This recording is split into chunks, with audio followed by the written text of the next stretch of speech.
কি তার মধ্যে একজন হলো অ্যাডভান্স গেমিং। আগে এটা বলি না, এলিয়েন জিন নামে একটা টিকটকার আছে, ওইটা যে এখনো হ্যাক ইউজ করে এবং এর guild member plus squad member যে হ্যাকার, এটা আমি দেখাবো এবং একে ইতিহাসের শ্রেষ্ঠ চুদন দিব। এই কথাটা বলার পর আজকে 1 মাস হয়ে গেছে ওই কোনো ভিডিও বানাতে পারেনি, কজ ওর কাছে কোনো এভিডেন্স নাই, কোনো প্রুফ নাই যে আমি এখনো প্যানেল ইউজ করি, কিন্তু ওই ভিউয়ের জন্য বইলা দিছে এই কথাটা।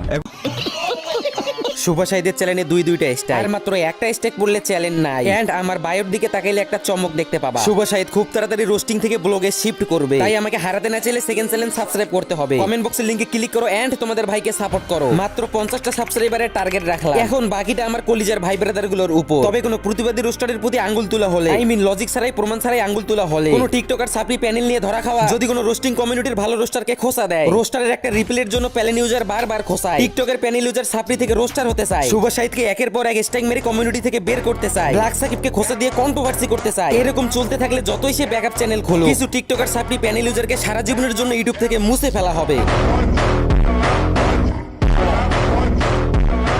হেই গাইস, ওয়েলকাম ব্যাক। আশা করি তোমরা সবাই ভালো আছো, আর এদিকে আমি ভালো নেই, কারণ আজকাল প্যানেল ইউজার সাপ্রিগুলো নাকি রোস্টার হয়ে গেছে। 2 দিন আগে প্যানেল নিয়ে ধরা খাওয়া সাপ্রিগুলো দেখে এখন প্যানেল ইউজারকে এক্সপোজ করে, আবার তার নিজেরই টিমমেট লাইভে প্যানেল ইউজ করে গেম প্লে করে।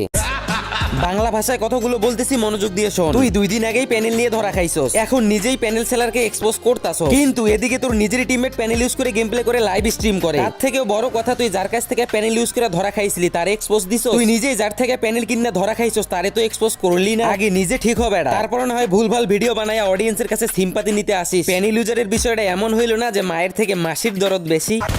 যাই হোক, বাংলাদেশ টপনের একটা ভিডিও দেখে আমি অবাক, একটা মানুষ এত বড় ইউটিউবার হয়ে এমন কাজ করলো কেমনে? রিসেন্ট তার কিছু কাজকর্ম দেখে পুরাই অবাক আমি। কেমনে ভাই, বাংলাদেশ টপনের দ্বারা এটা কেমনে সম্ভব? কাউয়া কিবরিকে একটু লাড়াচাড়া দেই, তারপর বাংলাদেশ টপনকে নিয়ে কথা বলতেছি। এই তোর কাছে বিড়ি আছে না?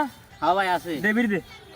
কমিউনিটিতে প্যানেল ইউজার থেকেও যেমন রোস্টার তৈরি হইতেছে, আবার প্যানেল ইউজারদেরকে এক্সপোজ দিতেছে, ঠিক তেমনই টিকটক থেকে উঠে আসা কাউয়া কিবরিয়া টিকটকার গুলাকেই রোস্ট করতেছে। সোজা বাংলা ভাষায় যেটাকে বলা হয় পোল্টি বাস আর অডিয়েন্সের সিম্পাথি। তোর তো সচরাচর মসজিদে দেয়া যায় না, তুই আজকে মসজিদে কি মনে করে?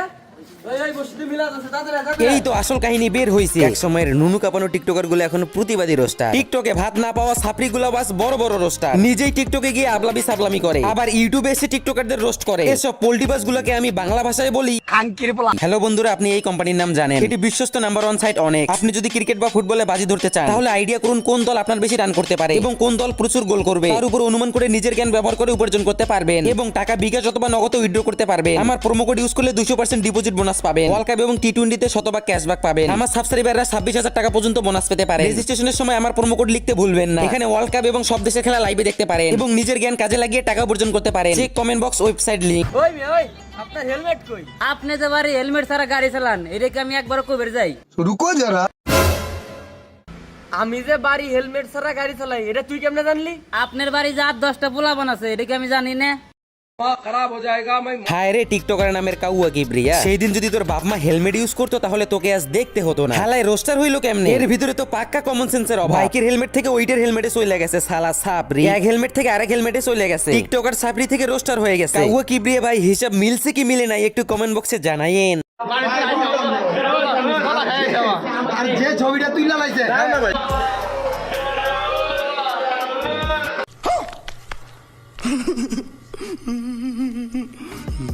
কিরে কাউয়া কিবরিয়া, এই তো রোস্টিং এর পরিচয়। রাতের বেলা রোস্ট কইরা দিনের বেলা তো ঠিকই গেছস টিকটকার সাপরি গুলার সাথে গলা মিলাইতে। তো টিকটকার সাপরি আর তোর মধ্যে তফাৎ থাকলো কি? তোর আসল রূপ সবাই দেখছে রে, শুভাশাইদের মাধ্যমে তোর আসল রূপ সবাই দেখছে। এর জন্য হলেও আমার কমেন্ট বক্সে থাকা লিংকে ক্লিক করে সেকেন্ড চ্যানেলটা সাবস্ক্রাইব করে দিয়ে আসো। কাউয়া কিবরিয়া, তুই টিকটকার ছিলি, টিকটকারই থাক। তুই কেন টিকটক সাইডে রোস্টার হতে গেলি ভাই? তোর সাথে রোস্টিংটা মানায় না ভাই। এরপরেও যদি আপনি রোস্টিং করেন তাহলে পাবলিক বুঝে নিবে ওই যে রোস্টিং এ বেশি বেশি ভিউ। সঠিক বলেছেন। আমি একটু বেশি ব্যস্ত, তাই ভিডিওটা আর বড় করতে পারতেছি না। গত 5 দিন ধরে ভিডিও দেই নাই, তাই ভাবলাম আজকে একটা ভিডিও দিয়েই দেই। বাংলাদেশ টপ 1কে নিয়ে অল্প কিছু কথা বলে ভিডিওটা শেষ করি। আমার কথাগুলো বোঝার আগে বাংলাদেশ টপ 1 এর কথাগুলো মনোযোগ দিয়ে শুনতে হবে। আমি তন্ময় ভাইকেও সরি বলতেছি, তারপরে কাব্য ভাইকেও আজকে সরি বলতেছি। কেন বলতেছি একটু পরে বলবো। তার সাথে টিভি রিমন ভাইয়ের সাথেও কিছু ভুল বোঝাবুঝি হয়েছে এবং ভুল সবারই কম বেশি ছিল, বা ভুল আমার ছিল না বা তাদেরই ছিল, তবুও আমার মনে করে আমি সবাইকে সরি বলে নিচ্ছি। অলসো কিছুদিন আগে সানা বস অফিসিয়াল তার সাথে মারুফ ভাইয়ের সাথেও কিছু একটা ইস্যু হয়, তো ওইটার জন্য আমি মারুফ ভাইয়ের কাছে, সানাপুর কাছে সবাই বলে নিচ্ছি। আমি বিশ্বাস করেন ভাই, এতদিনে একটা মনের মতো ইউটিউবার পাইছি, সে যে একজন ভালো ফ্যামিলির সন্তান, তার ফ্যামিলি যে আসলেই ভালো, তার প্রমাণ রাত ভাইয়ের 1 মিলিয়ন স্পেশাল ভিডিওটাতে আমি পাইছি। কমেন্ট বক্সে বাংলাদেশ টপ 1 এর ভাই ব্রাদার গুলা সারা দাও। সত্যি বলতে রাত ভাইয়ের কাছ থেকে আমাদের রোস্টারদের অনেক কিছু শেখার আছে। যতই আমরা কন্ট্রোভার্সি করি, যতই আমরা এলিগেশন দেই, যতই আমরা গালাগালি করি, দিন শেষে আমরা একই কমিউনিটির মানুষ। কিভাবে মানুষের মন জয় করতে হয়, তা রাত ভাইয়ের কাছ থেকে আমাদের শেখার আছে। সো লাভার্স এন্ড হেটার সবাইকে লাভ ইউ বলে আজকের জন্য এখানেই বিদায় নিচ্ছি। ভালো থাকবেন, সুস্থ থাকবেন, আল্লাহ হাফেজ।